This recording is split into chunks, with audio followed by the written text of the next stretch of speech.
untuk pertama kali genosida dalam sejarah dilakukan secara langsung live streaming. Pembantaian dari setiap hari ratusan nyawa dibunuh per hari itu loh, dan itu konsisten selama 2 tahun terakhir. Makanya ada satu slogan dalam teman-teman Global Smooth Flotilla, when our government fail, we sail. Yang hadir dalam Global Smooth Flotilla ini mereka nggak hanya mengorbankan waktu mereka, banyak pekerjaan ditinggalkan.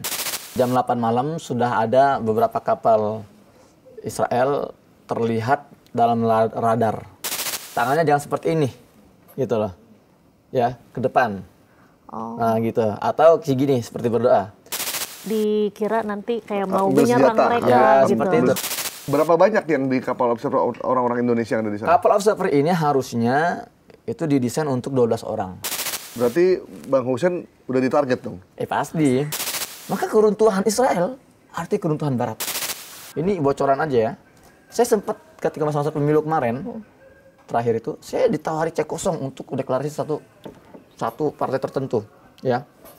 Nah, tapi saya menolak. Kenapa? Karena bagi saya, maksudnya ada yang nawarin bikin partai, Bang?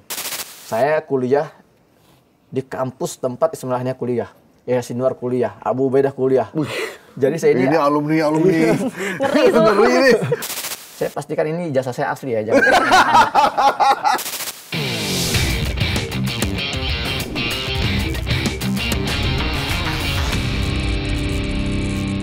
Assalamualaikum warahmatullahi wabarakatuh. Genap sudah 2 tahun genosida Israel terhadap Palestina. Sekitar 67.000 warga Palestina tewas. Dan sampai hari ini tidak ada penyelesaian yang berarti. Bahkan seluruh bantuan dari seluruh negara pun tidak bisa masuk ke dalam kota Gaza. Dan saat ini di podcast Bikin Terang, saya bersama dengan saya Diandra. Kita akan membahas ya, Mas, hari ini kita kedatangan tamu spesial, seorang aktivis kemanusiaan yang kemarin ikut perjalanan di Global Smooth Flotilla nih, Mas Gai. Ini saya baru pertama kali ketemu nih, cuma lihat di mukanya di sosmed. Biasanya saya live di program-program lainnya saja. Ya. Ternyata wajahnya di media sosial dengan wajah lihat langsung tuh sama aja. Sama aja. Sini sudah ada Mas Muhammad Hussein, biasanya dipanggilnya Mas Hussein Gaza, iya, dikenalnya. Karena lama di Gaza ya, iya. Tapi tidak lahir di sana katanya. Nah, kita tanya aja langsung. Halo, Assalamualaikum Mas Hussein, apa kabarnya? Waalaikumsalam, Alhamdulillah sehat. Alhamdulillah sehat. Gimana perjalanan kemarin nih, Mas? Ya, seru, melelahkan, namun sangat menginspirasi. Alhamdulillah, dengan segala dinamikanya, dengan segala risikonya dan tantangannya, namun seperti yang kita saksikan bersama, sebagian ditangkap, sebagian berhasil melepaskan diri dari intercept. Oke. Bang Hussein, sebelum kita bahas tentang perjalanan Abang ke sana, kenapa sekarang mulai banyak, hampir semua negara melakukan perjalanan menuju ke Gaza untuk memberikan bantuan, meskipun sebenarnya banyak orang juga bilang ini nggak akan bisa masuk ke Gaza, tapi tetap dilakukan dengan berbagai macam resiko. Ya. Apa yang sebenarnya terjadi sekarang ini? Ya, kalau dalam konteks ini kita membahas lebih detail tentang Global Smooth Flotilla. Ini kan ini adalah usaha terbesar sepanjang sejarah, dan ini yang fresh, ini kan yang terbaru ya. Saya ingin terangkan dulu, biar bikin terang ya. Apa itu Global Smooth Flotilla? Global, ini gerakan global yang mencakup 47 negara. Pesertanya dari 47 negara. Sumud, ini bahasa Arab. Asal katanya Samad, As-Samad, Allahus Samad, gitu ya. Penyelamat. Tegar, sumber ketegaran. Sumud itu artinya ketegaran. Sumud ini sebetulnya diambil dari satu konvoi, namanya konvoi Sumud Maroko, yang tempo hari march to Gaza itu ya, jalan kaki dari negara-negara Arab menuju Rafah, yang gagal kan. Nah, kata sumud ini diambil. Jadi gerakan global membawa pesan ketegaran, flotilla dalam bentuk armada kapal-kapal kecil. Nah, itulah Global Smooth Flotilla. Kenapa bisa muncul ide ini? Ini adalah akumulasi kemarahan masyarakat dunia yang selama ini lelah, selama ini kecewa terhadap respon pemerintahan negara-negara dunia yang tidak bisa menghentikan genosida yang terjadi untuk pertama kali. Genosida dalam sejarah dilakukan secara langsung live streaming. Pembantaian dari setiap hari, ratusan nyawa dibunuh per hari itu loh. Dan itu konsisten selama 2 tahun terakhir. Ini kemana our government ini? Ini kemana hukum internasional? Mana hak asasi yang selama ini kita pelajari di kampus-kampus? Semua cara sudah dilalui, jalur darat, mentok, udara nggak bisa. Oke. Makanya ada satu slogan dalam teman-teman Global Smooth Flotilla, when our government fail, we sail. Nah, ketika mereka gagal, kami akan berlayar. Nah, merinding saya loh dengerin loh. Mungkin dingin-dingin ya, rada jadi fail, we sail. Fail and sail, cuman beda F sama S doang tuh ya? Iya. Ini total berapa aktivis yang ikut nih Mas? Sebetulnya awalnya itu sekitar 1.000 lebih yang sudah mendaftar dan sudah siap berangkat. Kapalnya pun sebetulnya bukan 42, 80 yang sudah kita siapkan sebetulnya. Namun dalam perjalanan ada kerusakan, ada sabotase, ada serangan-serangan. Serangan ini nggak hanya serangan fisik ya, serangan mental, serangan sea war, kemudian juga serangan politik individual. Jadi banyak yang diancemin tuh kapten-kapten kapalnya. Lu kalau ikut ini jangan harap pulang ke negara lo, gitu loh. Oh, dari pemerintah setempat berarti? Pemerintah sendiri. Wow. Jadi tekanan itu luar biasa, makanya yang hadir dalam Global Smooth Flotilla ini mereka nggak hanya mengorbankan waktu mereka, banyak pekerjaan ditinggalkan. Artinya mereka resign dan mereka tahu mereka pasti dipecat masa gara-gara ini. Iya. Harta mereka, keluarga mereka tinggalkan. Itu adalah bentuk amarah mereka yang selama ini tadi ya saya bilang terakumulasi dan akhirnya udahlah kita bersama-sama mengadakan gerakan masif ini. Termasuk dari negara-negara yang sebenarnya bukan negara yang mayoritas Muslim ya? Malah mayoritas yang ikut ini negara-negara Barat. Banyak kan Eropa sebagian besar ya? Ya. Global North kita nyebutnya. Ada Global South, ada Global North.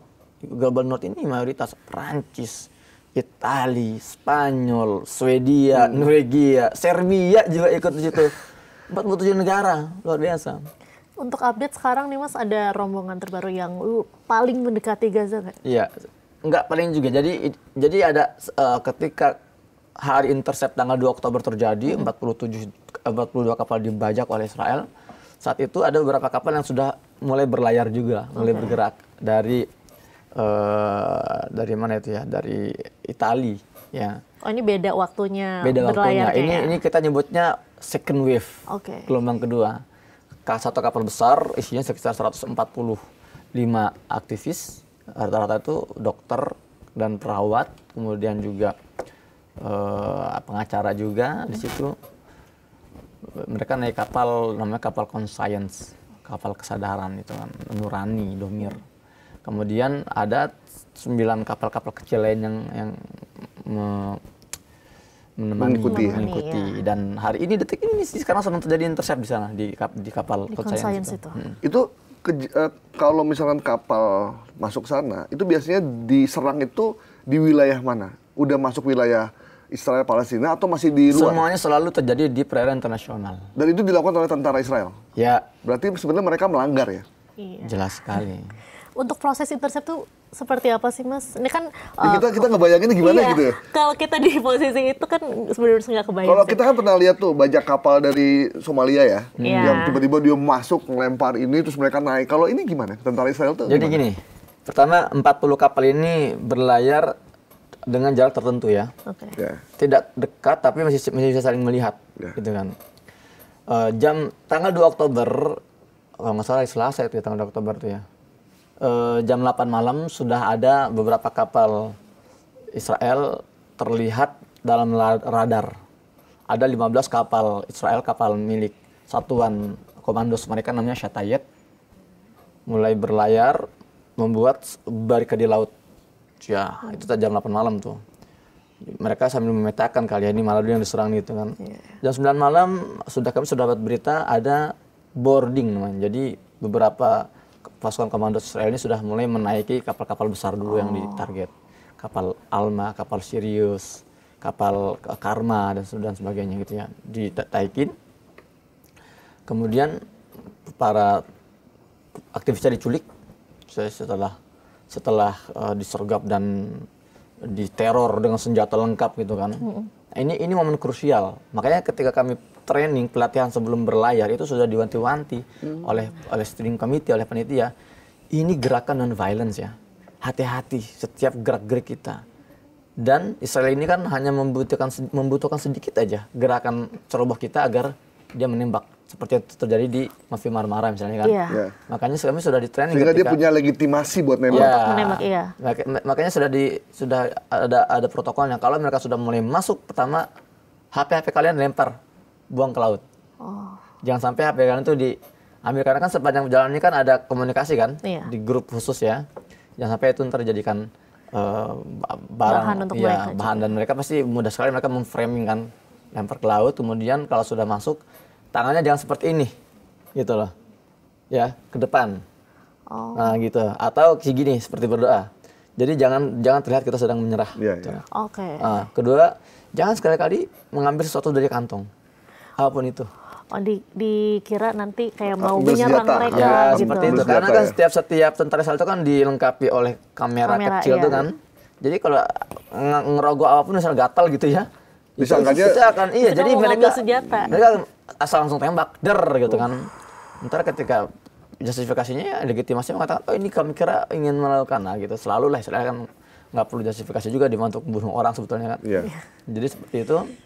Akhirnya karena ini 40 kapal, jadi proses pembajakannya ini itu lama, sampai 12 jam.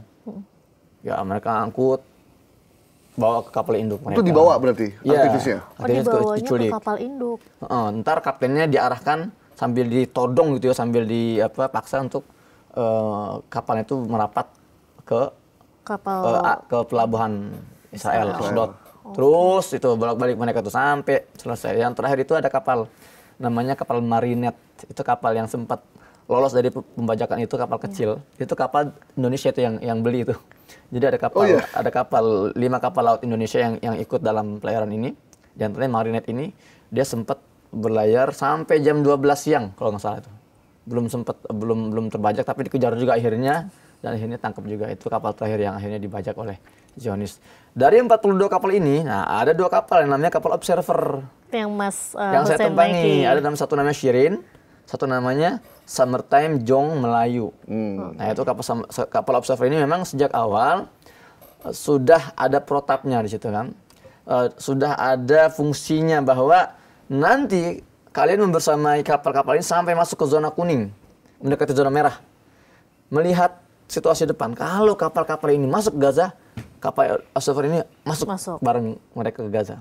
Tapi kalau ada intercept, kalian harus menjauh, ambil jalur lain. Kenapa? Jangan sampai semua kapal ini disita, karena harus ada kapal yang menyelamatkan dokumen-dokumen penting dan berharga untuk kita gunakan dalam pengadilan internasional ke depan. Makanya satu hari sebelum kami masuk ke zona merah, kapal kami observer ini keliling-keliling kita, ngumpulin barang-barang berharga kayak handphone, dokumen-dokumen dari kapten. Itu kan sebulan perjalanan tuh. Itu banyak hal-hal peristiwa-peristiwa di perjalanan dan kita memerlukan bukti otentiknya, bukan sekedar rekaman-rekaman yang tersebar di media sosial kan. Kita kumpulkan, sekaligus kapal observer juga fungsinya menyuplai. Ada kapal-kapal yang perlu bahan bakar, kita supply. Ada perlu logistik, kita supply juga kapal-kapal itu. Nah setelah itu baru ketika melihat hari intercept, kita langsung kondisikan bergerak menuju perairan lain. Dalam hal ini kapal kami bergerak menuju Siprus. Nah di Siprus berarti wilayah relatif aman lah ya. Ya. Walaupun pemerintahnya belum tentu mendukung juga, atau mereka mendukung. Siprus itu sebetulnya pemerintahnya itu pro Zionis banget. Baik. Sebetulnya. Iya. Makanya termasuk pelayanan mereka itu nggak gampang. Saya nggak welcome ya. Nggak welcome. Embassy dari Roma, delegasi kedutaan besar Indonesia di Roma itu sampai datang ke Siprus untuk membantu mengeluarkan saya dari pelabuhan. Itu kan perlu izin kan. Iya. Itu kita nggak dikasih visa transit. Sama sekali nggak. Akhirnya kita di escort namanya itu. Kita dikawal oleh polisi mereka. Waktu mereka yang tentukan, kita dibawa ke imigrasi. Dari imigrasi kita langsung dibawa ke bandara. Jadi nggak ada kesempatan untuk di kotanya sendiri juga. Bang, berapa banyak yang di kapal observer orang-orang Indonesia yang ada di sana? Kapal observer ini harusnya itu didesain untuk 12 orang. Nah, Tapi itu kita isi sampai 21 orang. ada over passenger 9 orang gitu. Isinya itu dari 10 warga negara. Malaysia 4. Indonesia 1. Bang Hussein aja berarti? Saya sendiri kalau Bang Hussein itu. Kemudian South Africa 1 orang, Inggris 1 orang, Pakistan 1 orang. Kemudian juga ada dari Italia 4 orang, Turki 2 orang. Intinya memang kapal observer ini dari awal dikhususkan untuk orang-orang yang mereka anggap strong figure. Figur-figur kuat yang juga berbahaya kalau masuk Gaza sebetulnya. Saya kalau masuk Gaza, wah udah. Jadi kan sejak awal Israel ini kan sudah membuat framing, labelisasi. Ini adalah kapal-kapal yang disetir oleh Hamas gitu kan. Dari awal tuh. Ini adalah Unitarian pro Hamas. Kemudian dia mulai cocokologi steering committee-nya. Wah dicari-cari track record-nya. Termasuk Nadir, teman saya. Dia steering committee Sumut Nusantara. Jadi untuk negara-negara Asia Tenggara ini kita bergabung dalam namanya Sumut Nusantara. Untuk Indonesia kita nyebutnya Indonesia Global Peace Convoy dari delegasi Indonesia sendiri. Nah, jadi sampai Nadir ini orang Malaysia ini juga masuk dalam satu artikel panjang. Ini ada keterkaitan dengan gerakan Hamas karena pernah berfoto bareng dengan Ghazi Hamad, salah satu pejabat tinggi Hamas. Itu kalau saya ketangkep, wah foto-foto saya dengan Ismail Haniyah, dengan petinggi Hamas lain banyak sekali. Berarti Bang Hussein udah ditarget dong? Pasti. Nanti kita foto nggak? Bisa foto aja ya? makanya saya sebelum pengen buat Gaza. Cuman kata teman-teman panitia, ente jangan sampai ke Gaza gitu loh. Karena itu bukan hanya membahayakan saya sendiri, tapi membahayakan semua misi ini. Nanti mereka akan menjustifikasi, tuh kan, ini nih. Ini biangnya nih. Ini nih yang selama ini keras terhadap Israel. Nah, bagaimana nasib teman-teman aktivis yang di Sandra itu kalau udah begitu Bang, biasanya? Jadi kan ada yang dipaksa cium bendera Israel tuh. Kita semua sudah lihat lah testimoninya. Ya, kalau dalam bahasa agama Islam namanya hadis mutawatir. Banyak testimoni atau bukan saksi, tapi korban langsung bagaimana mereka diperlakukan tidak manusiawi. Greta Thunberg sampai harus dililit bendera Israel, suruh cium, kemudian yang lain suruh foto bareng dengan bendera Israel gitu kan. Pertama kami semua sudah sebetulnya istilahnya antisipasi ini pasti akan terjadi nih. Mungkin lebih parah dari itu. Bahkan ada teman-teman saya itu orang-orang Al Jazeera, orang Tunisia digebukin, dipukulin bak gitu loh sampai banyak itu. Nah, namun memang bagusnya ya teman-teman organizer ini sudah menyiapkan sejak jauh-jauh hari semua kemungkinan, termasuk nanti kalau ditangkap kita sudah persiapkan satu lembaga hukum namanya Adalah. Itu lembaga hukum kepalestinaan yang memang tugasnya selama ini spesialisasinya adalah mengadvokasi pada aktivis-aktivis yang tertangkap. Nah, dan akhirnya dari 400 itu sudah hampir semuanya keluar.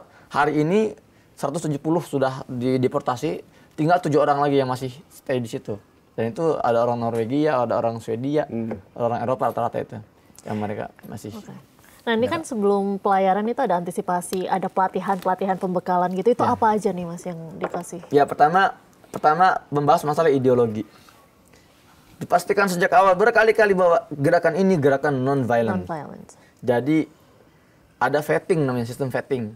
Vetting itu untuk memfilter siapa-siapa saja yang boleh naik ini. Kalau ada orang-orang yang punya track record, misalnya kasus terorisme gitu ya, atau kasus kriminal lainnya itu nggak bisa ikut. Memang murni orang sipil dan ini bukan gerakan politik, ini bukan gerakan lembaga manapun gitu ya. Meskipun ya, kalau boleh jujur yang menggerakkan itu gerakan buruh, jaringan gerakan buruh dunia, Tunisia, Italia, Brazil, Thiago Silva, Brazil dia ketua gerakan buruh. Nah, jadi dia di negara-negara sana gerakan buruhnya memang keren ya. Iya, solid sekali dan gerakan non-violence ini bukan pertama kali, sudah terjadi sebelumnya gerakan-gerakan non-violence dan di beberapa kasus berhasil mereka. Nah ini mereka setelah mendapatkan pelajaran, pengalaman dari kasus Mafi Marmara, kapal Medellin, Handala, oke kita buat yang besar dan kita buat yang ya kira-kira bisa menggerakkan dunia gitu ya. Nah jadi tadi apa sih pertanyaannya lupa saya? Apa aja pembekalannya gitu ya. Jadi utama saya ideologi itu ya dijelaskan semangat ini non-violence. Jangan sampai ada atribut ya yang menunjukkan bahwa ini mendukung perlawanan tertentu. jelas sekali instruksi mereka. Kita mendukung perlawanan di Gaza, tapi untuk kali ini kita ingin membuka battlefield baru, yaitu non-violence battlefield. Itulah, itu paling penting tuh. Karena sering melengkapi kan. Kadang masyarakat dunia ini kadang nggak cukup hanya dengan melihat tayangan-tayangan itu. Akhirnya kirimlah 47 negara itu perwakilannya. Biar orang kan ada sense of nationality gitu ya. Sebenarnya itu tujuannya itu sebenarnya. Itu intinya. Nih, kalian orang Prancis yang masih merasa punya kedekatan dengan Israel, kirim orang Prancis, kirim orang Spanyol. Lihat bagaimana perlakuan mereka. Nah, jadi ini bagus sekali. Ini semua negara-negara ini kan mulai melihat, wah, kita aja yang punya hubungan diplomatik selama ini ternyata tidak dihormati. Iya, aktivis kita ditangkapin di perairan internasional pula, dan mereka hanya bawa pampers dan bawa kaleng-kaleng susu untuk membawa senjata. Ini apa lah? Jadi ini bagus untuk membuka mata dunia bahwa inilah hakikat, inilah real face of the genocide criminal. Oke, Bang Hussein mungkin melihat fenomena yang terjadi di beberapa negara, baik di Eropa maupun di Amerika Latin ya. Di mana masyarakatnya sekarang udah mulai kritis, bahkan kalau ada pemerintahnya yang tidak peduli terhadap Palestina itu di demo. Mereka aksi seperti di beberapa negara, di Italia, di Prancis. Nah, kesadaran ini itu muncul karena memang mereka melihat ketidakadilan atau ada hal lainnya, politik atau apa? Itu yang tadi saya sebutkan di awal, ini adalah rasa muak. Ini gambaran rasa muak mereka. Mereka tahu lah sebetulnya selama ini memang ketidakadilan itu sudah terlalu kuat, ya, cukup kukuhnya mencakar dunia kan. Tapi ketika mereka melihat ketidakadilan itu sampai pada tahapan genosida dibiarkan, nah itu mereka sudah tidak bisa lagi berpura-pura untuk hidup normal. Makanya di antara statement teman-teman ya ikut global ini, mereka bilang kami nggak bisa hidup dalam kebohongan bahwa kami tidak bisa berbuat apa-apa. Ya, kami ingin menyaksikan langsung bagaimana merasakan perjuangan ini gitu. Berarti bukan soal dia beragama Islam atau dia ini segala macam. Bukan, ini humanitarian activist kita sebutnya ya. Dan seperti saya jelaskan lagi, ini mayoritas non muslim yang ikut ini. Kita negara-negara yang mewakili muslim itu sedikit nggak banyak gitu loh. Di antara Indonesia, Malaysia gitu kan. Jadi yang menggerakkan ini ya adalah conscience itu. Nurani kesadaran yang selama ini sudah lelah gitu loh. Kita masa sih cuma bisa nonton doang, masa sih cuma bisa aksi doang. Ayo buat sesuatu yang bisa menggerakkan gitu loh. Nah, dan sebetulnya ini gerakan global Sumut Flotilla ini adalah sentilan untuk pemerintah. Ini harusnya tugas kalian loh, bukan tugas kita loh. Tugas kalian loh, karena kalian nggak berani. Kami ya sebagai rakyat sipil, karena sipil ini kan nggak perlu ikut birokrasi macam-macam kan. Kita mudah untuk berkonsolidasi, koordinasi dengan sesama sipil, bergerak gitu loh. Dan kita mau melihat nih, kira-kira kalian ya, ini kan ditonton oleh kalian juga nih, kalian berbuat apa nih? Gitu. Kali ini kita tidak hanya membawa bantuan-bantuan kemanusiaan, tapi kami juga membawa dignity kalian semua, kehormatan kalian semua. Ya, ini kita gerakan ini gerakan legal, dilindungi oleh undang-undang internasional, dan kita ingin mendobrak blokade ilegal yang selama ini tidak bisa didobrak. Kalian sebagai para petinggi-petinggi negara harusnya kalian juga mensupport dan bahkan memberikan keamanan dan jaminan kepada kami gitu. Perwakilan negara-negara Jazirah Arab ada yang ikut di 47 negara ini? Banyak. Ada? Saudi, Qatar. Saudi nggak ada. Saudi nggak ada? Nggak ada. Tapi Qatar seharusnya nggak ada. Ada dari Qatar itu ada. Qatar ada. Jordania kali ada ya? Jordan bahkan ada juga Jordan, cuman nggak banyak. Mesir itu nggak ada. Nggak ada. Mesir itu ada kayak nggak ada di Mesir itu. Dari Mesir. Mau salah nggak ikut ya? Main bola dia. Gue pusing dia lagi terpuruk. Nah, kemudian juga Aljazair, Tunisia, Libya ikut. Oke. Mas, waktu itu kan juga nggak berapa lama dari sidang umum PBB itu Italia sama Spanyol ngirim kapal perang. Tapi habis itu ditarik. Itu kenapa tuh, Mas? Ya, itu gimmick sih kalau kata saya. Gimmick ya? Gimmick sih ya, gimmick.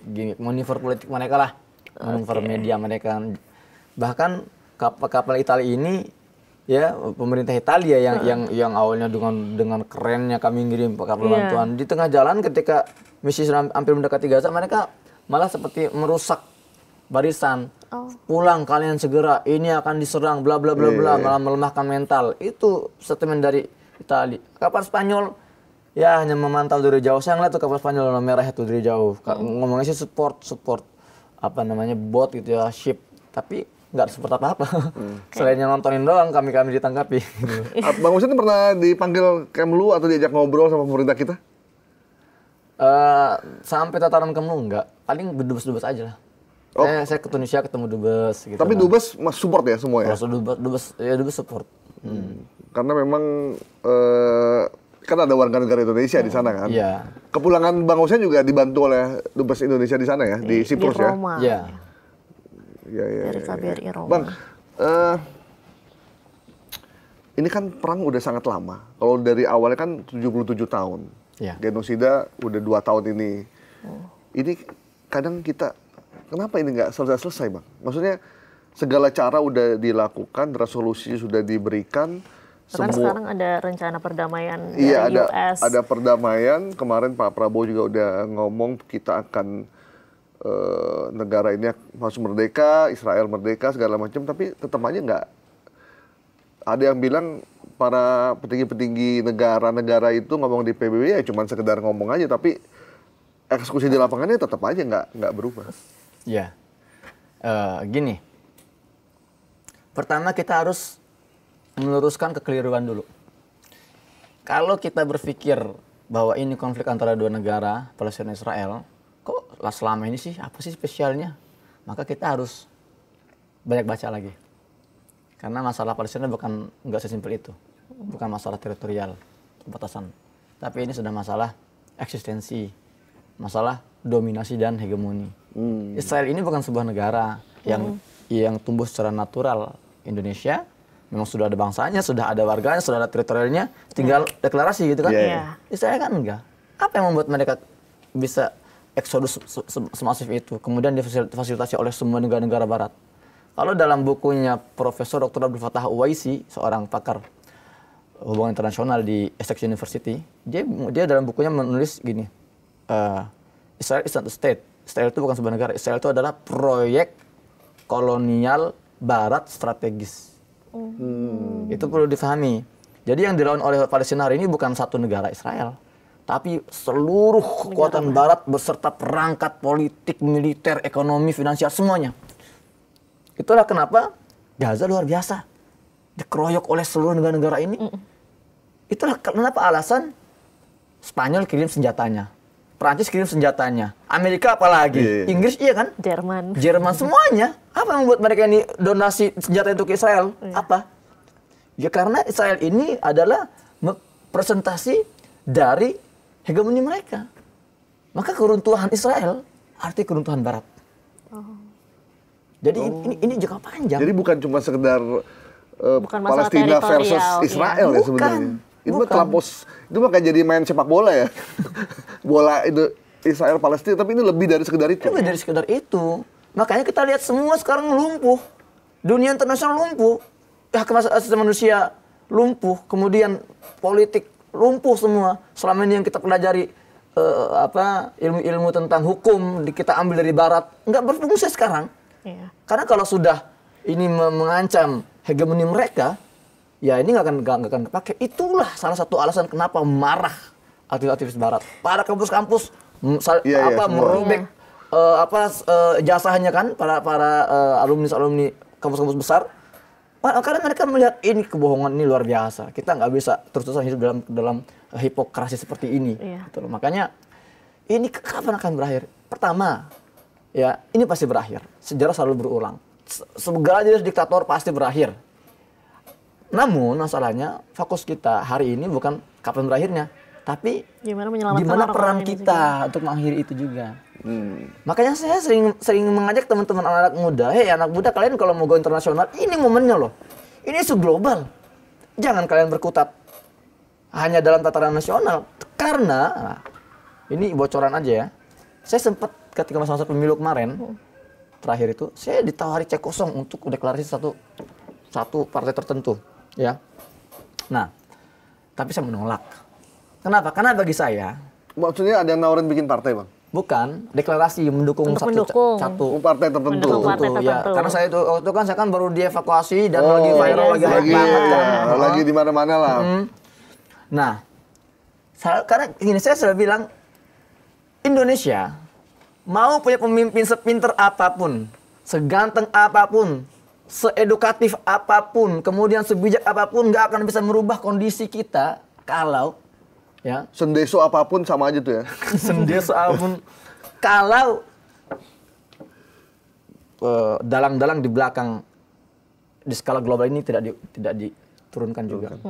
Gitu kan? Setinggi-tingginya jabatan politik masyarakat warga Indonesia, pemerintahan kita, kalau kita mau melihat dari spektrum yang lebih luas, dia masih jadi wayang-wayang juga. Ya kan? Oleh persaturan geopolitik. Nah, ini yang kita sasar gitu loh. Jangan tanggung-tanggung anak-anak muda, kalian kalau mau berjuang sampai titik darah penghabisan, naikkan dikit dagu kalian. Jangan hanya melihat pemerintah. Diketawain lah kita pemerintah, wah berdarah-darah saling bunuh-bunuhan. Yang di belakang inilah yang Amerika, Inggris, ya Israel, kan mereka yang selama ini merusak kita juga dari belakang. Bagaimana Bang kalau ada yang bilang ya di negara kita aja masih banyak orang miskin, masih banyak orang susah, ngapain kita ngebelain Palestina? Nah, ini bicara masalah mental. Saya punya lembaga kemanusiaan, saya dirikan 2018, dan ini lembaga kemanusiaan ini beroperasi di banyak tempat, di Palestina, di Uganda. Di Indonesia sudah banyak sekali lah kita bangun sumur-sumur di wilayah-wilayah bahkan non Muslim yang kita bangun seperti itu. Nah jadi gini, biasanya ya psikologi donatur yang kita temukan di lapangan itu mereka yang selama ini aktif membantu Palestina, mereka juga yang paling aktif paling gercep ketika ada bencana kemanusiaan di Indonesia. Okay. Itu benar. Ya. Jadi gini, maksudnya apa? Ini masalah mental. Orang yang mengatakan ngapain sih jauh-jauh bantu negara lain, negara kita juga masih membutuhkan. Nanti ketika di provinsi lain ada bencana kemanusiaan, dia akan berpikir ngapain saya bantu provinsi lain, kita juga masih membutuhkan. Terus sampai struktur terkecil, ngapain sih bantu tetangga kita juga masih susah. Gitu kan? Ini masalah mentalitas dan ini penyakit masyarakat hari ini. Sebaliknya mereka yang bantu Palestina, yang jauh aja dibantu, apalagi yang dekat. Nah, itu mental seperti itu. Dan kita sudah dipatok oleh para founding father kita sejak awal pendirian negara ini. Jangan sampai kita memiliki mental-mental tadi itu. Makanya dalam pembukaan Undang-Undang 45 kan apa? Bahwa Indonesia ini anti gitu kan? Penjajahan harus dihapuskan. Bahwa penjajahan tidak berperi kemanusiaan dan berperi keadilan. Harus dihapuskan. Artinya apa? Ini kan pesan, anak-anak muda nanti kalian jangan jadi orang skeptis ya. Kalian harus ikut serta dalam gerakan global gitu loh. Karena negara besar itu negaranya punya peran besar di global. Ngapain kita bicara proyek-proyek kecil kalau kita nggak punya peran besar di global. Anak muda kita seperti itu.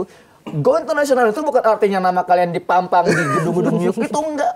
Tapi ketika gerakan kalian itu sudah mengglobal, sudah ikut merubah arah peradaban dunia, ya itu baru namanya go internasional. Dan itu yang sedang kita arahkan anak muda kita. Ngomong-ngomong soal tadi, soal dalang-dalang geopolitik dunia gitu ya.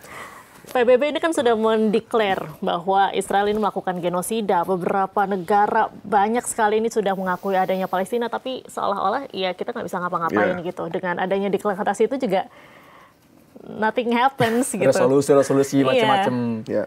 Gini, jangan pernah berharap sama PBB.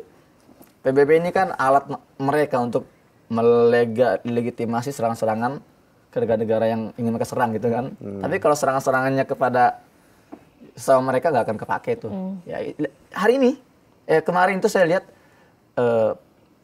Direktur Utama UNICEF kan badan PBB ya, memperingati 2 tahun bukan genosida, dia nyebutnya serangan berdarah Hamas kepada Israel. Yang dia peringati malah itunya 7 Oktobernya. Gila, UNICEF gimana? Di mana 70.000 nyawa yang sudah direnggut selama 2 tahun ini? Kenapa tidak dibahas? Dia malah membahas masalah serangan. Dan 7 Oktober itu adalah respon normal sebuah negara yang terjajah selama 70 tahun. Gitu kan?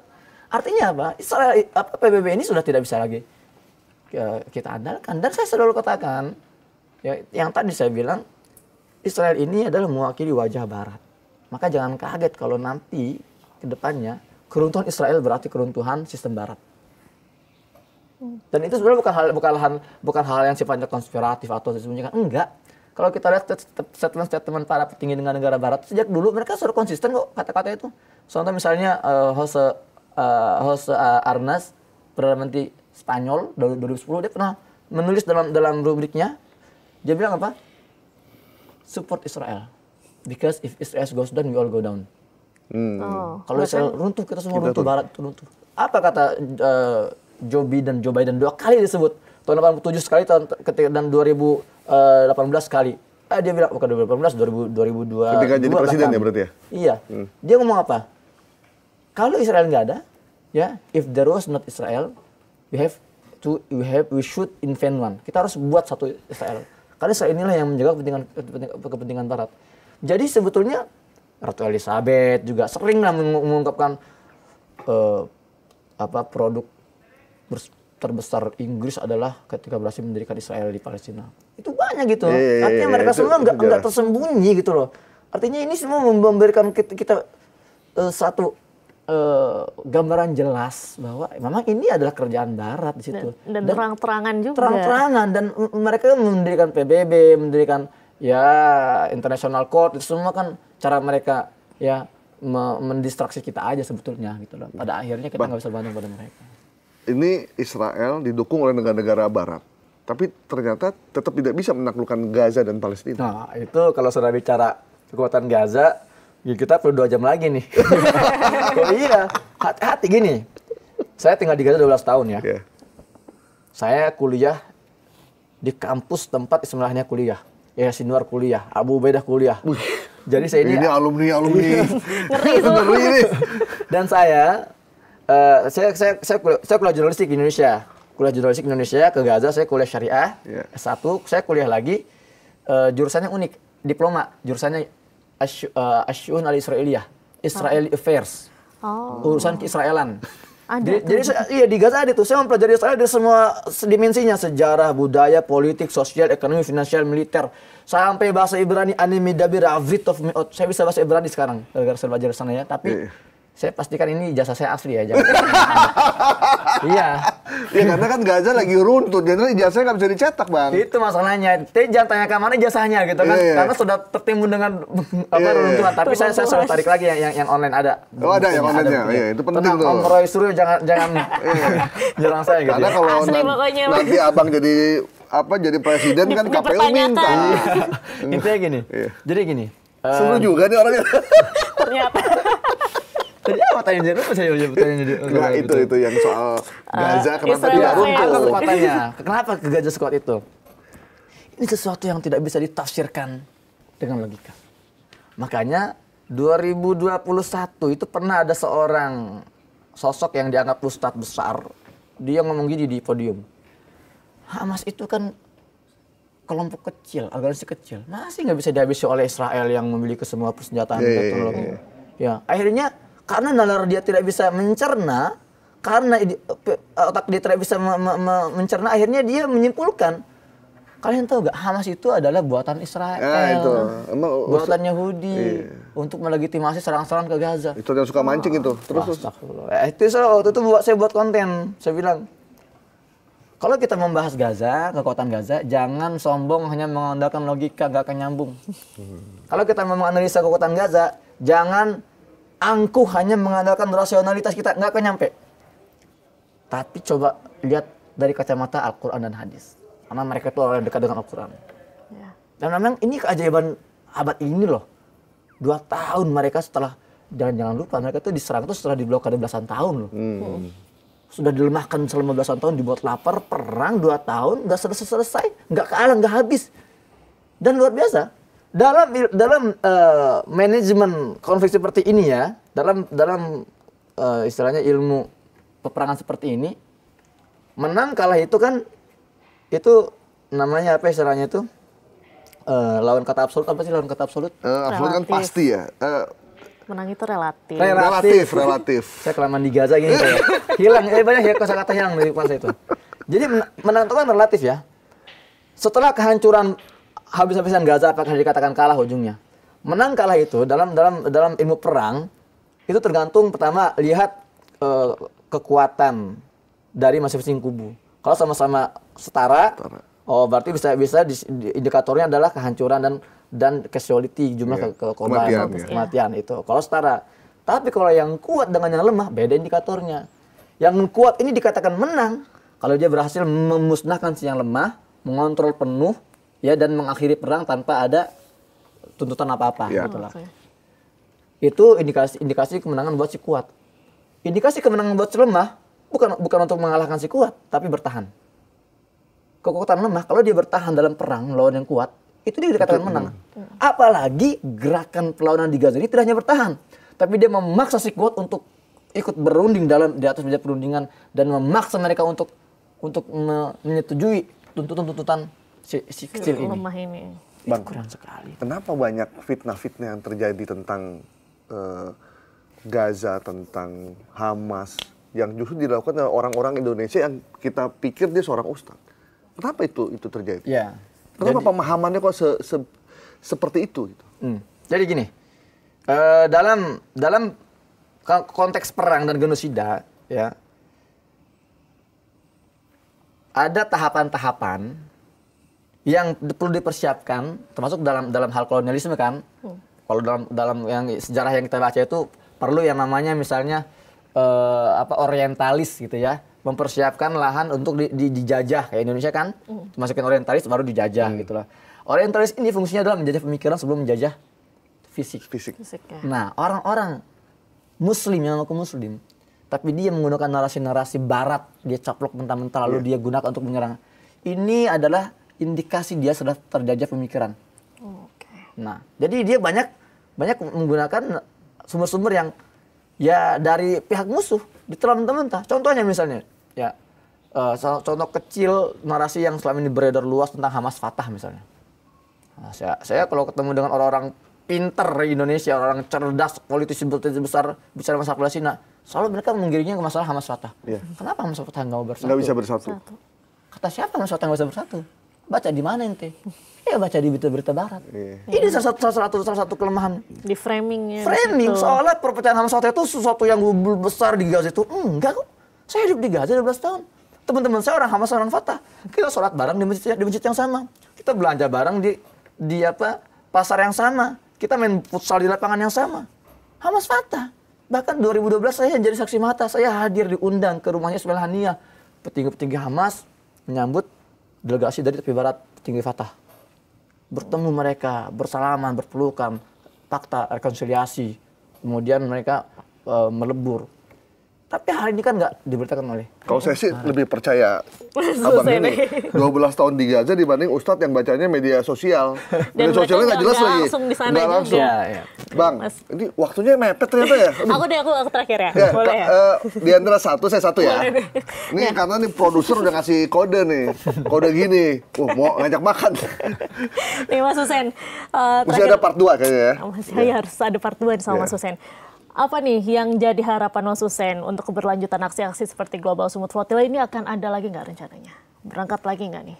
Ya, belajar dari ketika kita di atas Laut Mediterania, itu kan gelombang demi gelombang terus menerpa. Gerakannya pun harus bergelombang-gelombang. First wave, second wave. Dan bagi kami, ya, gerakan ini gerakan short term. Ini gerakan jangka pendek untuk menjaga kewarasan kita aja lah gitu loh. Tapi saya selalu katakan, stop, berhentilah bereaksi emosional, mulailah beraksi strategis. Ini perjuangan jangka panjang nih.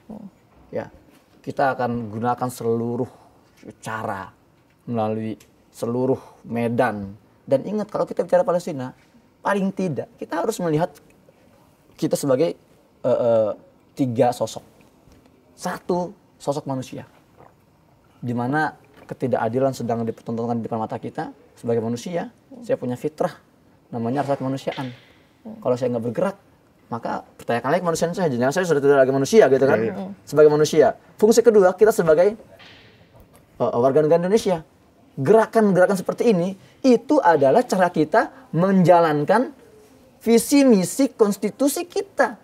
Jangan berhenti, nggak boleh berhenti kita. Kalau kita berhenti, kita membiarkan Palestina dijajah, kita sudah mengkhianati konstitusi kita. Pengkhianat kita itu. Pembukaan UUD Dasar 45 itu, Undang-Undang Dasar 45 jelas tuh. Makanya saya bayangin kalau sekarang Pak Bung Karno masih hidup, Bung Hatta masih hidup, itu kecewanya sama kita luar biasa itu. Kecewa sekali itu. Maka tugas saya ini adalah menjaga agar mereka nggak kecewa gitu loh. Jangan sampai kuburannya bergerak-gerak gitu karena Syahrir, Bung Karno, Hatta dan lain-lainnya itu. Nah, itu yang kedua. Yang ketiga, saya sebagai seorang muslim, wah ini lebih kuat lagi motivasinya. Indonesia negara muslim terbesar, penganut mazhab Syafi'i. Syafi'i orang mana? Imam Syafi'i itu orang Gaza. Orang lahir di Palestina. Gaza. Gitu loh. Jadi ini ada combo namanya. Combo motivasi buat saya. yang Iya. combo lah, gitu, gede banget ya. Iya, makanya kebangetan kalau saya harus berhenti. Kebangetan kalau kita nggak melanjutkan Global Summit Flotilla. Ya, kemarin saya ngisi orasi di Monas, di depan kedubes. Saya bilang gini, mereka mungkin berhasil membajak kapal-kapal kami dan menculik para aktivis kami, tapi mereka lupa bahwa bagi kami warga Indonesia, kapal-kapal kami itu tidak hanya berupa kapal laut. Rumah-rumah kami adalah kapal-kapal tempat kami berlayar. Setiap ayah adalah nahkodanya, setiap ibu adalah navigatornya, dan setiap anak-anak adalah aktivis-aktivisnya yang akan terus berlayar, berjuang sampai blokade itu dicabut, diangkat, dan Palestina merdeka. Ini semangat Global Summit Flotilla yang harus kita aplikasikan di rumah-rumah kita. Ya. Merinding ya. Anda masih nggak pengen untuk membela warga Palestina yang sedang dijajah? Nih dengerin nih, 12 tahun di Gaza yang udah membuka mata kita bahwa ini bukan sekedar perjuangan biasa, ini perjuangan yang diamanatkan oleh konstitusi kita. Itu yang paling soal teritorial bukan aja, soal tapi teritorial, bukan kemanusiaan soal ya, Mas. macam-macam. Kalau orang-orang Barat saja, orang-orang Amerika Latin bisa berjuang sebegitunya, apalagi kita. Macam Syafi'i ternyata ya, Indonesia, dan ternyata dia orang Palestina. Orang Gaza. Orang Gaza. Bang Hussein, kita mesti lanjut dengan part 2. Saya kira ini masih mukadimah ini. Pengennya sih begitu. Cuman waktunya nih kita terbatas. Terima kasih banyak. Terima kasih banyak Mas Hussein sama-sama. sudah bergabung sama Bikin Jangan Perang hari menyerah, ini. terus semangat karena kita juga butuh motivasi juga untuk terus menyuarakan perjuangan warga Palestina. Melanjutkan perjuangan Free Iya. Palestine. Free Palestine, insya Allah. Thank you semua. Tutup dong. Ya itu tadi kita sudah berbincang-bincang sama Mas Hussein Gaza. Tentunya kita terus berharap bahwa kemerdekaan di Palestina ini bisa segera terwujud, gencatan senjata juga bisa segera diwujudkan gitu ya Mas Gaib ya. Ya. Dan saya Diandra Mukni, Saya pamit undur Gaib Sigit. diri. Bye-bye semua. Bye-bye semuanya. Assalamualaikum.